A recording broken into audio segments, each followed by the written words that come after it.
অ্যাপেলের সর্বপ্রথম pro max and pro সিরিজের মধ্যে সর্বপ্রথম যে ফোনটি এসেছে সেটা হলো আইফোন 11 প্রো।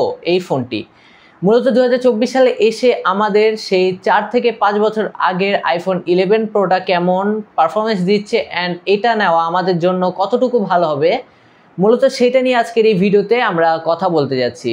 সো আশা করি যারা আইফোন 11 প্রো নেওয়ার চিন্তাভাবনা করছেন তাদের এইটুকু ধারণা হবে যে 2024 সালে এসে এটা থেকে আমরা কতটুকু ব্যাকআপ পাবো অ্যান্ড এটা আমাদের জন্য নেওয়া উচিত হবে কি হবে না। তার সাথে আপনাদেরকে এটার প্রাইস মানে এটার দাম সম্পর্কে ধারণা এই ভিডিওতেই দিব। সো আশা করি এই ভিডিওটা অনেক বেশি আপনাদের জন্য গুরুত্বপূর্ণ হতে চলেছে।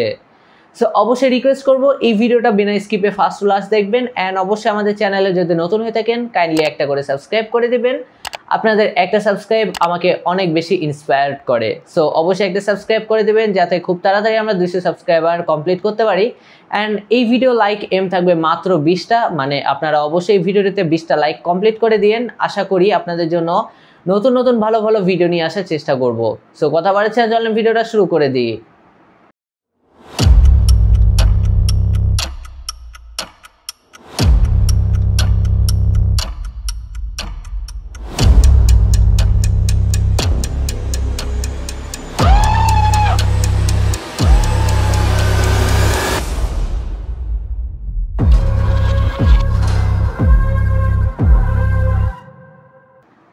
সবার প্রথমে আমরা যে জিনিসটা নিয়ে কথা বলবো সেটা হলো আইফোন 11 প্রো এর যে বিল্ড কোয়ালিটি সেটা নিয়ে। এটা পিছিয়ে ইউজ করা হয়েছে একটা গ্লাস অ্যান্ড এটা সাইডে ইউজ করা হয়েছে একটা স্টেনলেস স্টিলের একটা ফ্রেম যেটা রাউন্ড শেপে, মানে যেটা আমার কাছে মনে হয় যে ফোনটাকে আরও বেশি হ্যান্ডি করে তোলে।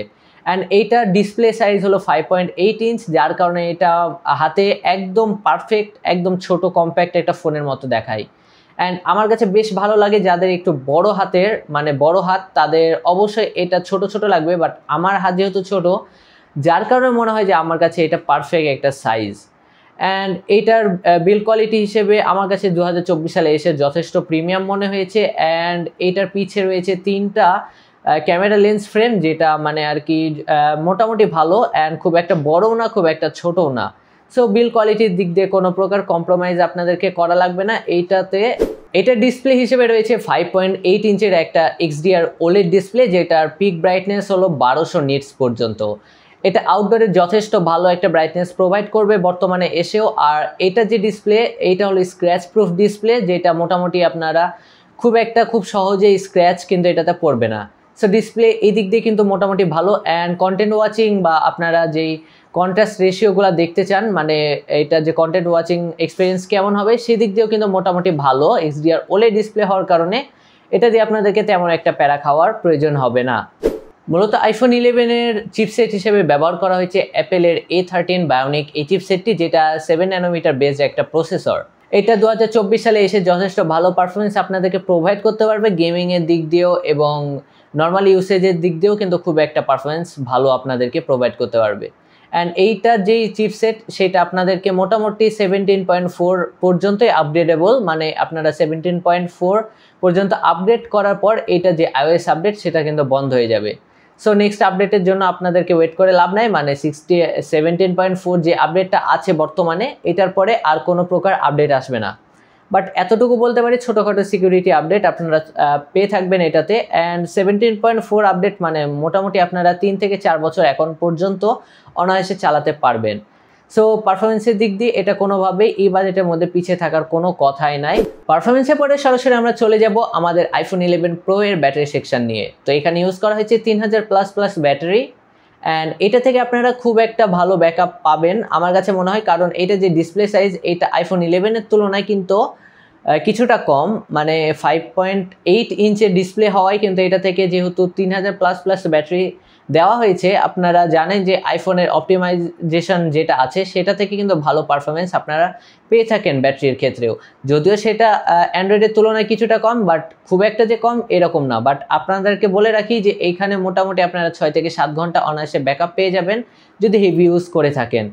বাট খুব একটা যে খারাপ এটা তাও না, আবার খুব একটা যে বেশি ভালো এরকম কিছু না। এবার আমরা আসি আইফোন 11 প্রো এর ক্যামেরা সেকশন নিয়ে। আইফোন 11 প্রো এর মূল আকর্ষণ সেটা হলো এটার ক্যামেরা সেকশন। আমি জানি যারা আইফোন 11 প্রো কিনেন তাদের মধ্যে বেশিরভাগই চান যে এটা থেকে যে ক্যামেরা আউটপুট সেটাই মেন। সো এটাতে ক্যামেরা হিসেবে পিছে ব্যবহার করা হয়েছে 3টা লেন্স, যেই 3টা ইউজ করা হয়েছে 12 মেগাপিক্সেলের, একটা আলট্রা ওয়াইড শুটার, তার সাথে আরো একটা আছে টেলিফোটো লেন্স অ্যান্ড একটা মেন সেন্সর। সো এখান থেকে ব্রাইট আপনারা ছবি কিন্তু পাবেন খুব অনায়াসে। তাছাড়া ভিডিওগ্রাফি করার জন্য এটাতে OIS সাপোর্টেড ব্যাক ক্যামেরা রয়েছে, যার কারণে আপনারা মোটামুটি ভালো একটি স্টেবল ভিডিওগ্রাফি পাবেন এটা থেকে। আর এটা যে ভিডিও কোয়ালিটি সেটা কিন্তু অনেক বেশি ভালো, আপনারা 4K 60 fps পর্যন্ত এটার ভিডিও ক্যাপচার করতে পারবেন। অ্যান্ড এটা সেলফি ক্যামেরা হিসেবে রয়েছে 12 মেগাপিক্সেলের আরও একটি সেন্সর, যেটাতেও কিনা আপনারা 4K 60 fps পর্যন্ত ভিডিও রেকর্ড করতে পারবেন। অ্যান্ড এটা যে সেলফি ছবিগুলো আছে সেগুলো কিন্তু আমার কাছে মোটামুটি অনেক বেশি ভালো লাগে, কারণ এটা থেকে মোটামুটি অনেক ভালো ব্রাইট ছবি আপনাদেরকে আউটপুট দিতে পারে। ক্যামেরার দিক দিয়ে কোনোভাবে এটা পিছিয়ে নাই, এটা বর্তমান সময়ে একটা সেরা ক্যামেরা ফোন হতে পারে, মানে এই বাজেটের মধ্যে খুবই ভালো আপনাদেরকে ছবি ভিডিও সবগুলা প্রোভাইড করতে পারছে। সো ক্যামেরার দিক দিয়ে আপনারা যদি নিতে চাচ্ছেন তাহলে অবশ্যই আপনাদের জন্য একটা গুড চয়েস হতে পারে আইফোন 11 প্রো এই ফোনটি। এখন আপনাদেরকে বলবো 2024 সালে এসে আইফোন 11 প্রো এই ফোনটা নেওয়া উচিত হবে কি হবে না। মূলত এই জিনিসটা জানার আগে অবশ্যই আপনাদেরকে এটা প্রাইসিং পয়েন্টটা নিয়ে আপনাদেরকে কথা বলি। তো এটা যে 64 ভেরিয়েন্ট, আপনারা এটা প্রি ওন্ড হিসেবে যদি নিতে যান তাহলে দেখা যাবে এটা 46 থেকে 48 হাজার বা 49 হাজারের মধ্যে কিন্তু পেয়ে যাচ্ছেন। 256GB যেটা, সেটা আপনাদেরকে বললাম 50 থেকে 52 এই বাজেটের মধ্যে কিন্তু পেয়ে যাবেন। তো আপনারা যদি এটা গেমিং পারপাসে নিতে চান তাহলে অবশ্যই আপনাদেরকে বলবো যে এই ফোনটা কোনোভাবে গেমিংয়ের জন্য না। এটা পারফরমেন্স ভালো আছে, বাট এটা যে সাইজ অ্যান্ড এটা ব্যাটারি কোয়ালিটি সেই দিক দিয়ে কিন্তু গেমিং আপনারা ভালো একটা আউটপুট পাবেন না। সো আপনাদেরকে রিকোয়েস্ট করবো গেমিংয়ের জন্য যদি আপনারা নিতে চান তাহলে অবশ্যই এটাকে অ্যাভয়েড করে আইফোন 11 প্রো ম্যাক্স এই সিরিজটা দেখতে পারেন। খুব একটা বেশি যে প্রাইস এরকম না, এটার থেকে সর্বোচ্চ 6 থেকে 7 হাজার আপনারা যদি বাড়ান তাহলে আইফোন 11 প্রো ম্যাক্সটা পেয়ে যাবেন। অ্যান্ড আপনারা যদি ভিডিওগ্রাফি ফটোগ্রাফি এগুলোর জন্য আপনি যদি আইফোন 11 প্রো চুজ করে থাকেন তাহলে অবশ্যই বলবো যে আপনার জন্য এই ভিডিওটা ছিল। আপনার জন্য বেস্ট হবে আইফোন 11 প্রোটা যদি নেন তাহলে অবশ্যই আপনারা ভালো ভিডিও অ্যান্ড ফটো এই দুইটাই পাবেন। সো এই ছিল মোটামুটি আজকে ভিডিওটা, কেমন লেগেছে অবশ্যই আমাদের কমেন্ট বক্সে জানান, আর অবশ্যই চ্যানেলটিকে একটি করে সাবস্ক্রাইব করে দিন। দেখা হচ্ছে নতুন কোনো আরও একটি ব্র্যান্ড নিউ ভিডিওতে।